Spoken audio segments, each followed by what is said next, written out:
Hello, my name is Patrick. I've just completed my 200-hour YTT training at Move on Flinders Lane in Melbourne. I decided to do my YTT for a couple of reasons. First of all, I work in the government and corporate space, so I'm stuck behind a desk all day. Sitting all day behind a desk is literally killing you.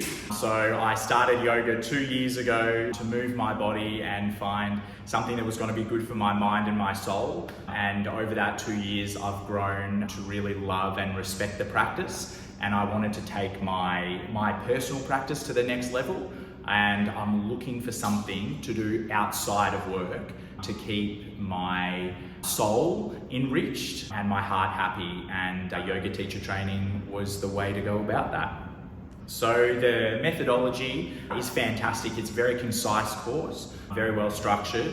There is a lot of content and a lot of time on the mat. So you have to have the discipline and the passion in order to do it, and you have to have the right reason to do it. You have to understand and know why you're doing it. If you don't know why at the start, you will quickly learn why. They go through all of that in a very concise way. The lectures were really helpful online. You can study at your own time during the week and fit it in around work. That wasn't an issue for me. But the Friday nights and the Saturdays were big days, but they were important that you're there and you turn up and you show up. And what really surprised me was that you start practicing pretty much from day one. You start teaching from day one, and I thought that was excellent. You build your confidence up over those 11 weeks. I could do it. I have a very busy job and it's a big commitment, a lot of hours at work, but I was still able to do it. So if you are in that government or corporate space, I don't think you'll have a problem. You just have to be disciplined and prioritize this.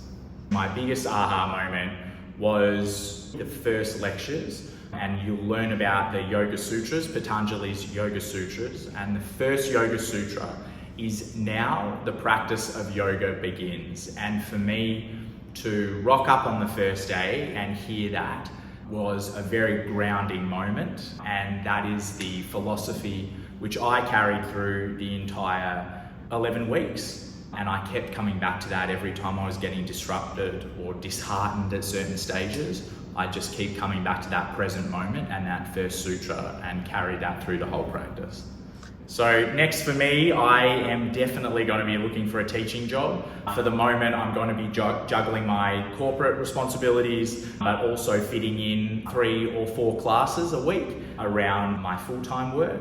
And then I have a goal to definitely transition over the next 6 to 9 months out of the corporate space and focus more on yoga teaching.